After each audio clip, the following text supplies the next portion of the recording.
Recorded live from the engine room in Broad Ripple, this is the Voices of Indy podcast hosted by Josh Gillespie. Voices of Indy is a show dedicated to giving you the opportunity to know the musical, visual, and theatrical arts of Indianapolis, Indiana. This week's guests, I'm very pleased to have on because they're my first metal band. This is very exciting. We have Nick and Clay from the band Kriah. And how are you guys doing? Absolutely excellent. Super cool. Yep. Super cool. Yeah. No, that's awesome. That's I'm so pleased to have you guys on. I've heard bits and pieces of your stuff, and you guys have a talent that kind of goes beyond your years. So for those who may not know you guys, I know you've been playing out a bit. You're in the process of recording. Yep. Why don't you kind of tell everybody a little bit about yourselves, about Kriah, how you guys formed? Nick, why don't you start us off? Okay, well, yeah, I'm Nick, and so I'm still in high school. I'm 17, and so it took me forever to find a drummer for a band. I'd been playing guitar for 4 years, and I really just I wanted to start something, and I had all this stuff written. I couldn't find anybody. And then Clay made a post on Instagram looking for a guitarist for a band, and the second I saw that, I got really excited. So I checked out her account, saw that she was really good at playing drums, and especially the style I liked. So I reached out to her, and then we got together and started playing together, which was really cool. That's awesome. Yeah. Clay, like what was your response to that? I mean, to kind of get that message. I mean, I've played with like a few bands like here and there, but it's mostly been like indie rock and like some punk, which doesn't really like, I guess, speak to me as much just because like metal has always been my favorite genre. And Sure. like, I think what really like fulfills like my playing and whatnot, because I kind of have to like, what's the word? Like, calm down my playing when I'm like playing like indie rock or Sure. punk a lot of the time. No, if that I makes hear sense. yeah. No, it totally makes sense. But yeah, I mean, I was really excited to like find someone that is also really into death metal and like also all the other metal genres. So yeah, and I was really surprised because he's also really good. So No, that's I think that's been one of the benefits of the dirty little secret that I'll explain to you guys is that we record our playing before the show. And then we insert it in later. So I've had a chance to hear these guys play in person, and they blew the roof off the dump. So get ready for an amazing performance. And I could tell that definitely kind of fits both of your vibes, what you're trying to give off. And it is, you have excellent vocals. Oh, thank you. It is definitely kind of a scream guttural. It's not screamo. Yeah. It's want to make that very much. But it is, you got kind of like that low guttural kind of thing going, and that's really kind of neat. It really fits. I think I took that because I've always my favorite band, as I told you earlier, is Opeth, right? And their front man does the vocals as well and plays guitar. So I've wanted to do that for a while. I also like the band Death. Simple name. No, dude, Death is awesome. Yeah, so I like the idea of being the guitarist and doing the vocals. And it's I'm not big in a lyrics type person, but it's really cool to be able to just like play and scream at the same time, just like it's like the ultimate like way to express yourself. Just I love it. Yeah.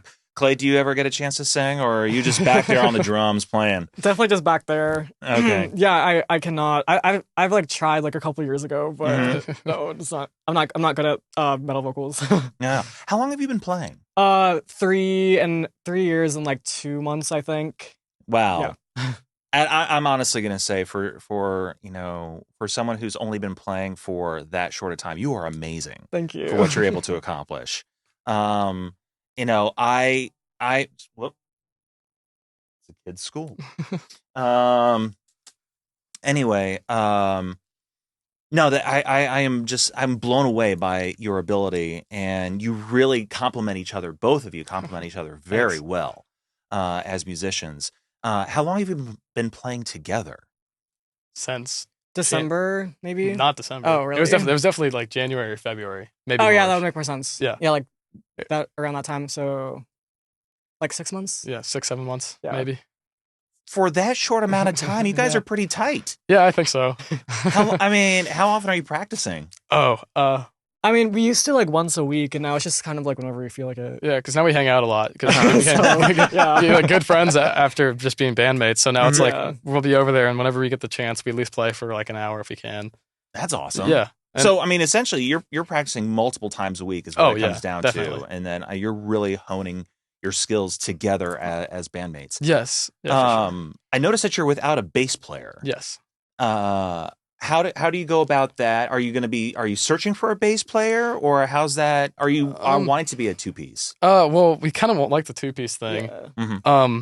And I got a new pedal thing recently that will take my guitar signal and do a bass sound. Oh, really? So I'm experimenting with that because honestly, I'm just too lazy to train a new bass player. And I write out all our music in like tab for guitar players to learn, or just basically for me to remember. Yeah. To like make the songs before we even play them, so I can hear them. So I have bass parts written and stuff that like I could give to someone, but honestly, I'm just too. I like having it just be us because with our schedules, with how like we don't have practices really, we just hang out and then play sometimes. Yeah. We have so many opportunities to play. When if we had a bass player, we had to worry about a third person and especially like amps and stuff and just gigs. So having two people makes it really easy. Yeah. What's it been like playing out? I mean, have you had a chance to? How often, I should say, are you guys kind of playing out? Go ahead, you can lift that sucker up. How often are you able to get a chance to play out? And I mean, because if you're still in school, yeah, I can imagine that kind of plays a bit. It kind of throws a wrench into the schedule a bit. I'm guessing. Yeah, well, I guess with shows, not really. My parents are really supportive of what we're doing, so it's like if we do have a show, they don't mind if I get home late because that's kind of just how it goes. Sure, yeah. And even with going to shows, sometimes they're pretty lenient about how late I get home. Most of the time, at least. Well, that's good. Yeah. That's so good. We've played 4 shows altogether since we started playing. Awesome. Where have you played? We played at the Major Taylor Skate Park in Indianapolis. Yeah. We played a house show at this place called the Crownless Crest. We played the Atomic Bowling Alley downtown. And then we played a house show the other day, too. Oh, cool. Really small. Yeah. No, that's awesome. Okay, this is going to be showing my musical bias here. Normally, when I think of house shows, I think of just kind of like the singer-songwriter kind of thing. Yeah. What is a metal house show like? Well, I mean, we're kind of like the only like metal band that plays house shows. So, like at the 2 house shows that we played at, it was pretty much just like the first one had no drummer. Yeah, no the first drummers. Yeah, I think one of them was like a folk band, right? And then like oh wow, so we were like totally like the outcast of it. Yeah, and you know what? The crowd liked it a lot, which is really cool. No, that's awesome. Yeah. That's awesome. So it was kind of playing into what I typically think of as a house show, and then pretty much. Here comes you guys, just kind of being like, all right, time to wake up. Yeah, right. Yeah, we kind of just want to take like any opportunity we get to play. So if we're like offered a house show, then we'll take it. Yeah, right. Yeah, every time someone's came out and asked me about taking a show or something, I would say yes because I think the more I get to play, the better I'll get. Especially because like I think as a guitar player, I'm pretty happy with how my skills are. But as a live player or in the studio as well, like I want to get my skills better because as of being in the studio now, I'm really like realizing that like playing in time and stuff is what matters rather than being technical. Yeah. So you guys are currently in the process of recording what I presume is your first album. Yes. Or are you going for the album? Are you going for the EP? Are you going for singles? I'm not really sure. I think we're going to release a single first is our plan. All right. Let's talk about what you're working on currently. Okay, so our single is called The Final Solstice. It's normally the song we play last during our sets. It's really fast, 170 BPM, just oh my word. Double bass, going crazy the whole time. Yeah.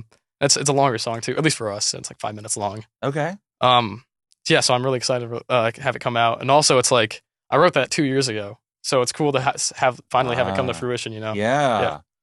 No, I get that sitting on something for so long. Yeah. And then I remember when I recorded my first album, just the feeling of what it's like to start hearing your music come to life.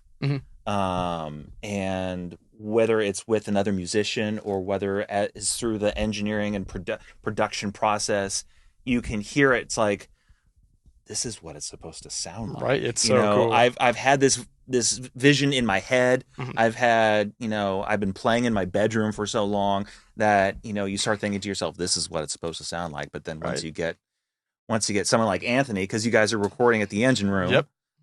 Once you get someone like Anthony and Brandon involved in the process, you start hearing what the song should actually sound like. It's such a crazy, it's so cool. I mean, my eyes just lit up, especially just today, he was doing some production stuff. Obviously, I have no idea what it really is, but I started hearing it. I was like, oh my gosh. So the songs in my head are guitar, bass, and drums. And with them, it's like, oh my, it's actually a real thing. There's so many more like additional things they add to this music that I would never thought of before. Just like production techniques that I'm not knowledgeable in. So when they come in and do it, it's really cool. Yeah. What has it been like for you, Clay, to record drums in the studio, kind of get that feeling of what that's like, because I mean, this is your first time. This is both of your first time like recording in the studio. What's it been like for you? Yeah. Let me see. It's definitely just been like really cool to even just like speak out that like I'm or like speak out in words that like I'm in the studio, just because like even just like last year for like the like smaller groups I was playing in, like I would have never even like imagined like being in the studio for like an actual like metal band, which is like pretty much like my dream. So it kind of just like feels like my dream is like coming together right now. Yeah. But yeah, I mean, like some of it's definitely harder than I thought it would be, just like getting like the perfect take for stuff. Like I try to practice with the metronome every day for around an hour, and like even still it's still like it's really hard to like get like as perfectly on time as I can. So that was definitely a struggle for me. But I don't know, it's just giving me more motivation to like practice with like my timing and all that, and just more practice in general. Well, getting a song that's 170 BPM, I'm sure that's like, I mean, how often are you practicing that one? Let's see. I mean, I practice like my double bass skills like every single day. I try to go up to like 160, just because like 170 can kind of push it for like that length of time. But yeah, definitely not something I can play like every day, I'd say, just because of how fast it is. Yeah. But yeah, for like shows, I'll usually have to like warm up for like at least an hour beforehand, just to make sure I can play up to speed for that. Okay, so I was going to be asking, like, if you're closing with that number. Yeah. I mean, I would think that's when you're at the peak of the adrenaline rush, or you're ready to call it quits. Definitely, I'd say the peak of the adrenaline rush, just because like, and also like, sometimes I feel like one of the shows I didn't actually warm up beforehand, and just like the playing all of our other songs beforehand was like the warm up enough, and just like I don't know. No, I never considered it like that. Yeah, I feel the same way. Like we get to that one, I'm like, oh, here we go, I'm doing it. Yeah, because I'm starting guitar too. Plus, I got to do the vocals and everything, so it's like, and we got to stay locked in for that 170, you know. And it has tempo drops and stuff, and like a lot of weird stuff goes on. There's parts of the drums cut out.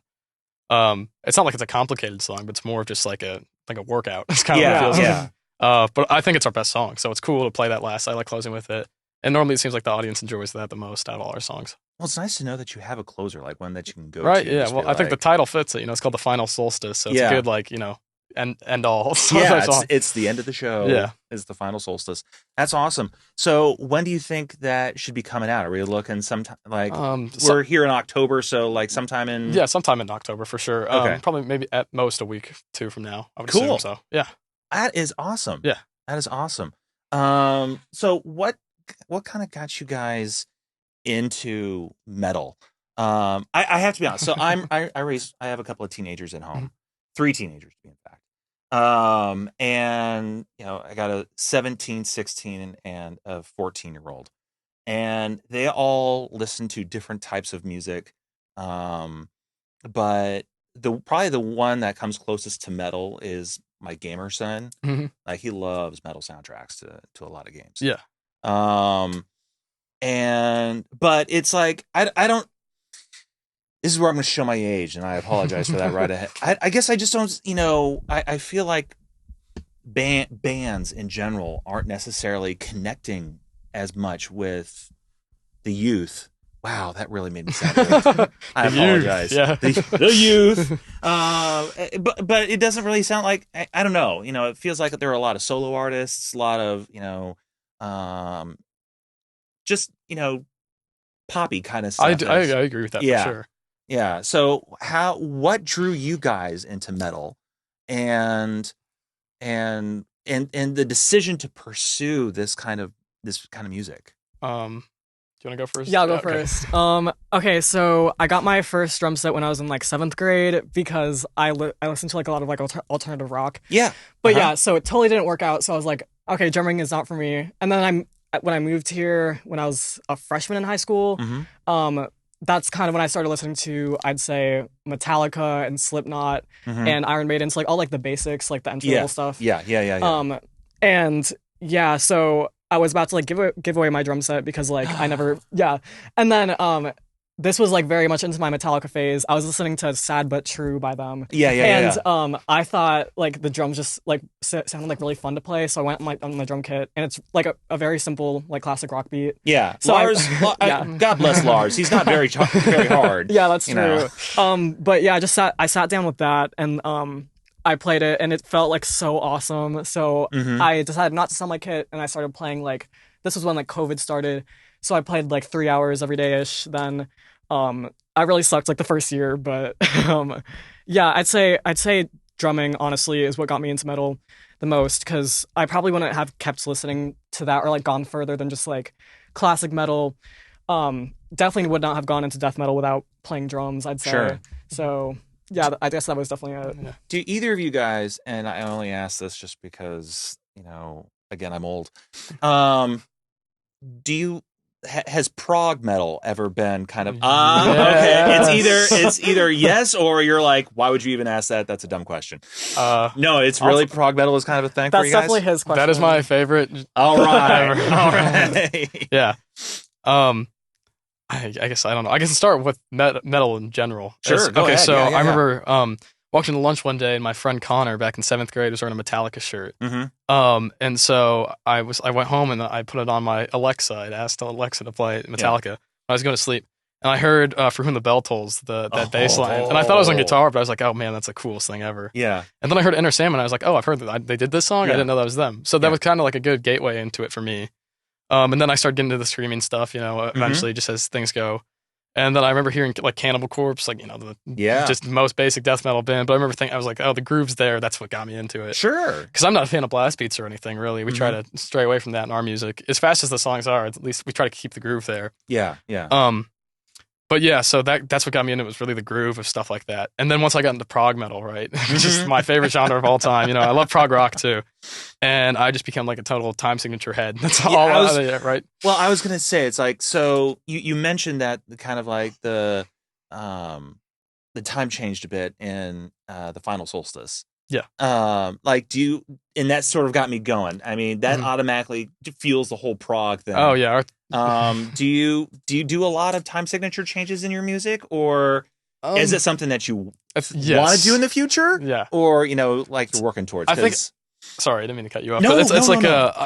I want to. The thing that's holding me back is that since we don't have any music out or anything, it's hard for a crowd to groove to 7/4, 5/4, or something like that, right? So as much as I like, because I want to be able to tell the crowd, I'll be like, oh, you got to hear it like before the song starts. To be like, oh yeah, kind of 1 2 3 1 2 1 2 3 1 2, and try to get people grooving to like some stupid math stuff. Which is, I mean, I love it so much, but I know it's not the best thing to go for, at least off the rip. Just it's working for Tool. Yeah, right. I love that. So I mean, they sell out concerts all the time. Yeah, no. So like Tool completely inspired a lot of our stuff. Opeth. Meshuggah was another one of my favorite bands. Okay, yeah. So those three basically, and Dream Theater too. So all the prog metal stuff is really that's all my favorite bands. The drummers for those bands. Oh, right. I'm sorry, that's immediately what I go to, and so I mean, if you're gonna have to, I'm gonna have to say you're gonna have to get into prog metal. Sorry, Kriah. Because seriously, it's like the drummers for those bands are outstanding. Yeah. Danny Carey, obviously. Right, yeah. I mean, like Ticks and Leeches, just something like that, yeah. And the name of the drummer for Dream Theater currently escapes me, but I know he's a Mike monster. Mangini. Yes, he is a monster. Yeah.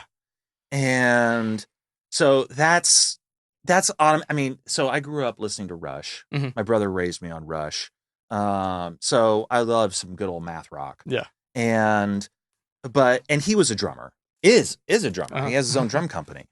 And so because of him, I just naturally gravitate towards listening to the drums in any given song. And so, no offense to you, you were sticking out to me, and I was loving it. But I mean, the riffs that you guys have, combined with that double kick and just the way that you're able to command, all of your hits, you guys are just so good together. Thank you so much. You're welcome. And I honestly, I mean that. And I'm not necessarily someone who is, into death metal or into hardcore metal. Sorry. No.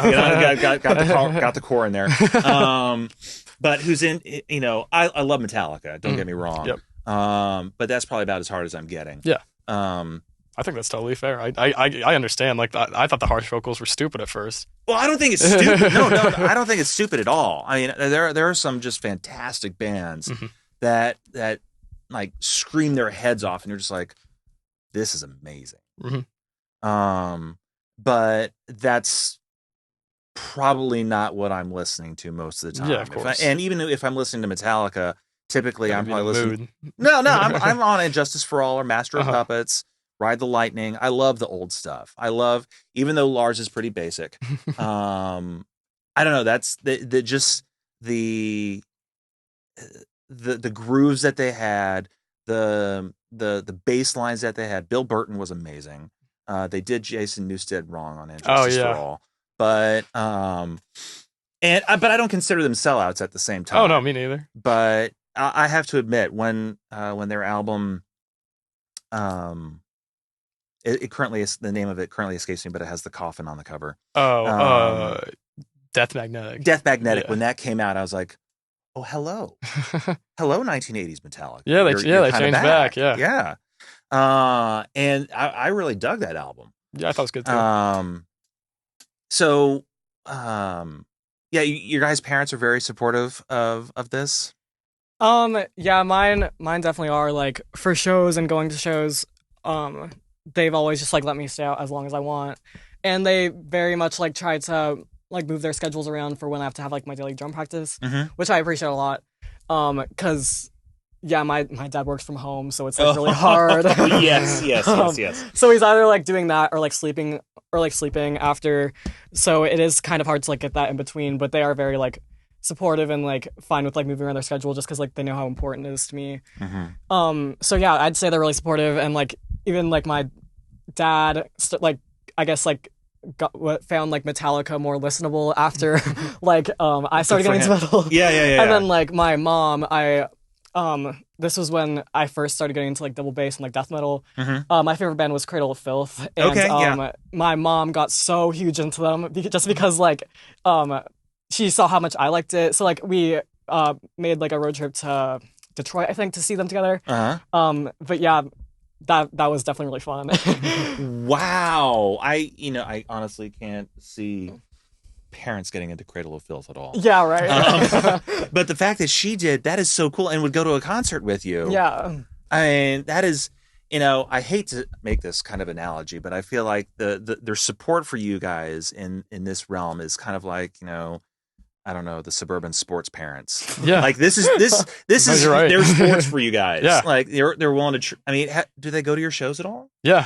Oh. That was a quick answer. I got a good story. My mom came to our show at Atomic because I didn't want them to come. Our first couple, because I was like, I can't scream in front of my parents.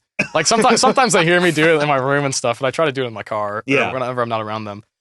And my mom came to our show at the Atomic Bowl, and she wore a shirt that said Nick's mom on it, which I thought was really fun. Honestly, I was happy to see her. I thought it was really sweet of her, and I really appreciate them cool. coming. And my grandma and my uncle were there too. No way. So it was really funny. But I was really happy they came, and it was really cool to see them. That's awesome. That's awesome. Yeah. Well, guys, I want to get to the point of the show where we hear the songs that you're going to play. So tell us the names of the songs that we're about to hear. And kind of give us a little bit of background on them. Okay. Tide. The first song is Black Tide is that we play. And I guess the inspiration behind that is, for any Opeth fans, is Blackwater Park. That's where the black and tide come from, Blackwater. So yeah, it's a collection of. Initially, that song was maybe like 10, 15 minutes long. Wow. My prog getting in there. There we go. And then I cut it down to like 2.5. Not willingly. No, I'm kidding. But yeah, so it's much shorter now, but I'm really happy with it. It's just a collection of pretty like heavy drop D riffs, basically. It's exactly what they did too. So not a rip off, but like a remix. My first album, when I worked on my first album, you could hear the influences all throughout it. So everyone who I would claim as a big influence on me, they appear in some way, shape, or form on that album. Yeah. So I totally get it. Yeah. And I don't dismiss that at all, because at some point, those who have inspired you are going to make their way into your music. That doesn't take away from your music. No, I agree with that. I'm just saying, like, I'm happy how it turned out like that. So, Yeah, I that's awesome. love that album. I'm so happy with that song. That's great. That's great. And then our second song that we're gonna play actually doesn't have a title yet. Oh, really? It's untitled. It's song 7 right now. Okay, okay. All right. That one. That's what. Okay, so the one we are gonna play before that. I wrote it home by myself, tabbed the entire thing out. Wrote the drum parts myself. Oh, wow. Yeah, the next one the one we're gonna play after that. Song 7 is we wrote in her basement just together. Really? So normally I write them in my room on a computer by myself. I write it all out into sheet music, and then I kind of just like show her the parts, give it to her, so that when it's in the sheet music, I have MIDI played out so I can hear how our song sounds before we actually start playing it to see if I like it. Okay. Yeah. Clever. Yeah. Clever. Well, that's a lot of fun, and I am looking forward to everybody hearing these particular songs. But before they do, we need to get to Indianapolis Independent Entertainment. They are today's sponsor for this segment of the show, and IIE LLC aims to help local DIY artists, freelancers, and businesses within Indianapolis by establishing a network of creatives who can connect with each other to generate more paying opportunities. Their goal is to eliminate some of the intimidating barriers within the entertainment industry and expand the local art and music scenes in Indianapolis. Interested individuals can learn more about IIE by visiting their website, indyent.com. That's INDYINDIEENT.com, and fill out a free application to discuss how you and IIE can redefine making it together.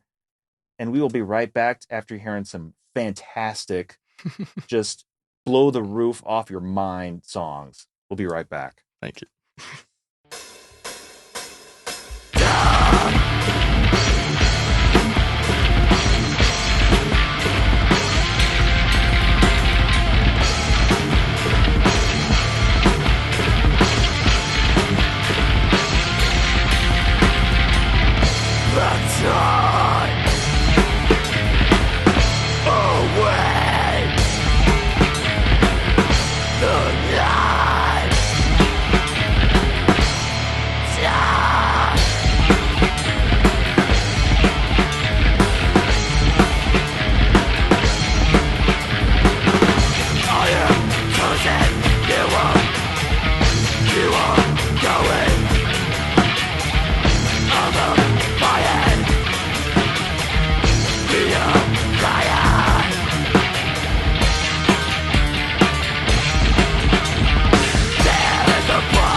And this segment was brought to you by the Engine Room Recording Company, located in Broad Ripple Village, just north of downtown Indianapolis. And they specialize in making your projects go. Podcasters, bands, audiobookers, rappers, singers, songwriters, and everyone in between, the Engine Room Recording Company has the experience, the engineers, the equipment, and the environment to fuel your projects. Check out Broad Ripple's recording studio by visiting for more information on their services, artists they've recorded, and gear they have at engineroomrecordingcompany.com. And be sure to visit their Instagram page by searching up at Engine Room Recording Co. And welcome back. We are here with Kriah, with Nick, and Clay. And did I not tell you guys that your brains were going to be blown with those songs? So good. So good. Thank you. I want to talk to you guys about the recording process for you, what that's been like. I know we've kind of touched on it a bit, but obviously this is the first time that you've really kind of been in a studio to record. What's that experience been like for the both of you? And what have you kind of learned throughout the process of recording?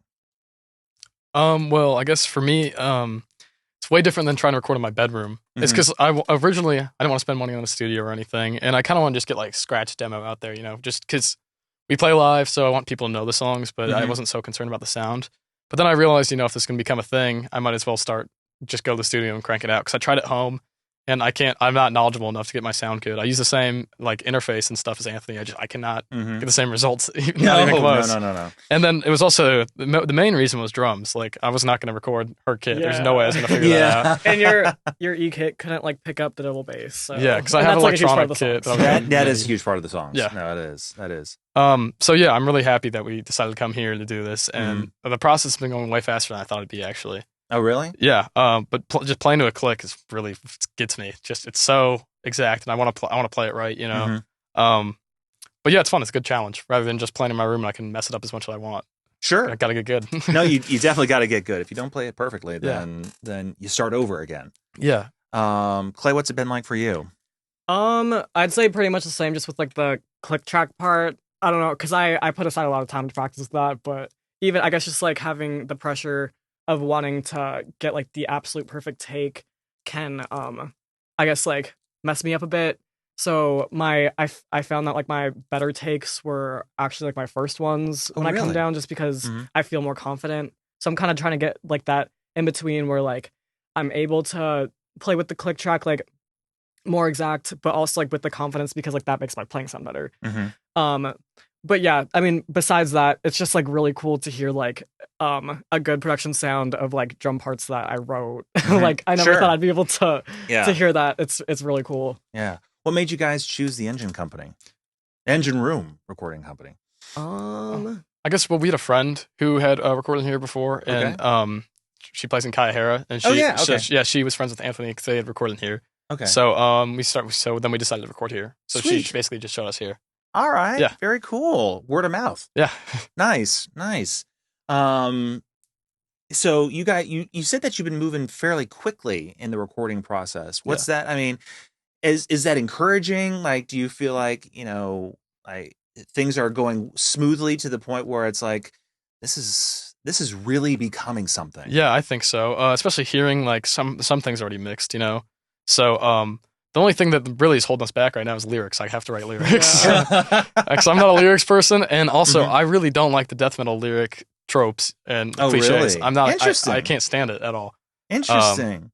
So are you more of a thoughtful lyricist when it comes to writing lyrics? I mean, I don't think I consider myself a poet or anything, but I don't want to make it all gory and stuff. I want to have some meaning behind it. But I'm also not huge on like crazy metaphors or hidden meanings. That's something that's like when I see lyrics, that's what turns me off from lyrics. I think is stuff like that too, where it requires so much. Like I know people like interpretation and stuff like that, but for me, it's kind of difficult to do things like that. So I prefer just having direct meaning and the lyrics being obvious, but not cliche, so they're still meaningful. Gotcha. So when you're writing about music, like let's take for instance the Final Solstice. What's that song about? Okay, I guess maybe I just became a hypocrite. It is about the like the last. Okay, so it's like the only lyric I have basically, or at least at the time, is last time around a dying star, right? So it's kind of about the idea of the sun burning out and being out of like nitrogen and stuff. So not having. Obviously, I'm not. Honestly, I'm kind of finding that's kind of I'm a space nerd. Yeah. So I'm actually kind of digging that. Yeah, I thought it was a cool idea because honestly, I just came up with that name at first with no thought behind the name, and then I realized I was like, oh, this is kind of a cool idea. So yeah, that was the idea behind that. And then lyrically, I'm just trying to match kind of around that theme, but not make it so overly depressing or like Sure. pessimistic. Yeah. So when you do write, like how do you go about writing? And I always get I always try to find out or at least talk about a little bit of the songwriting process for people because it can be so different. Mhm.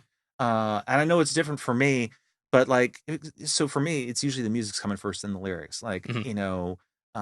but there's so much more to it than that. Yeah. How does writing a song work for you? Okay, I would say 90% of our songs have been written on acoustic guitar in my bedroom first. All right, cool. That's why they're all really chordy and less Mhm. power chords. There's no sustain or not as much sustain on acoustic, and I'm also not a great acoustic player, anyways.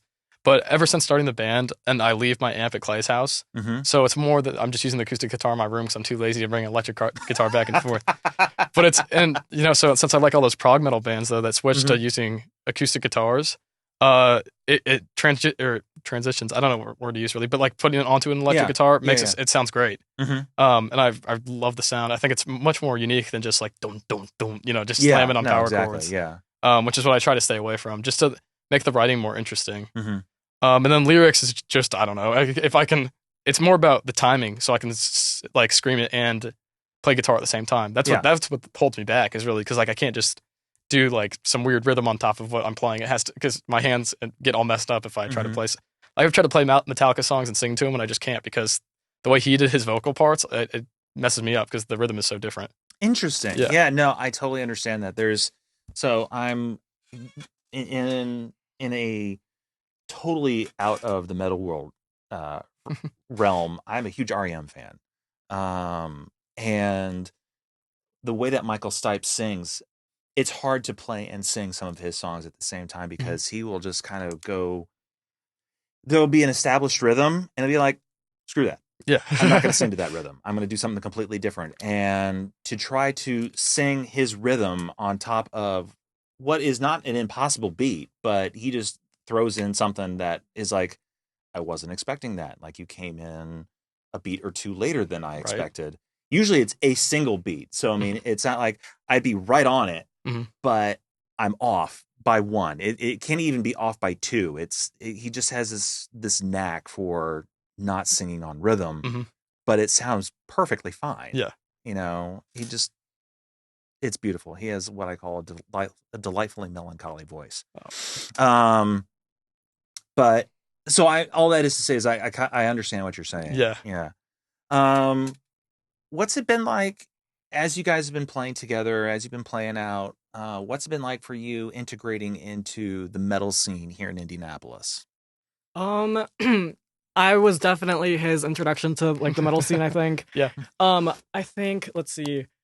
My first show that I ever went to was at the Emerson, which is closed down now. Yeah, but, that's dating you a bit. Yeah, it was on my 16th birthday. I saw Carnifex, which like they're not local or anything, but it was really cool to just like see people that like live around the area that are into metal. I like that. I met so many people that night. It was like super fun. And then after that, I started going to like a lot more local shows. I think the first venue I hit up after that would be Black Circle.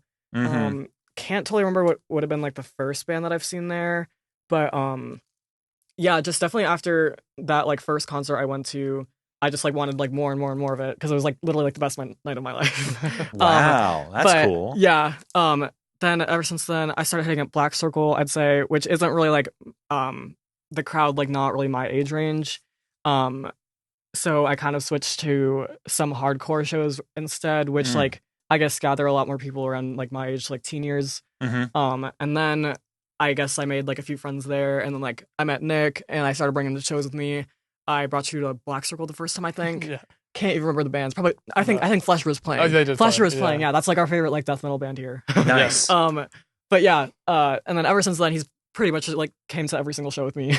And nice. Yeah, we go like maybe like a couple times a week if there is just whatever metal shows are playing. Yeah. So you've really kind of jumped in head first into the local scene. Yeah. That's awesome. That's awesome. What other bands do you really kind of like around here? Besides Flesher, I'd say Obscene was definitely my like intro to like death metal here, Mm-hmm. because my drum instructor knew the band, so he was like, "Oh, Oh, you cool. like death metal? Let me show you this band that's local that I know." Mm-hmm. So I pretty much just like covered that with his like instruction and stuff. And then I saw them a couple times. And then I'm not huge into hardcore actually, just like listening to it like on my own. So Sure. I don't know if there'd be like a few favorite bands I'd listen to, but they're all like really great live. Like I Mhm. always have so much fun. But what were some of like the brands that you remember? Well, I was gonna say when we played with Lust Witch. Mhm. they're Oh, another- Lust Witch for sure, yeah. yeah. They're good. They're great. Really groovy and fun music, and I love their stage presence too. They really got it down. Flesher, obviously, you know, Mhm. that's like bread and butter death metal. You know, just like classic, old school. It's awesome. Yeah. But they don't do the blast beats too much, so it's like, oh my gosh, you nice. can groove to it really hard. So Yeah. that's what I'm there for, really. Yeah. And then I like that there's this. I only saw them once. I saw them at Healer, probably a couple months ago.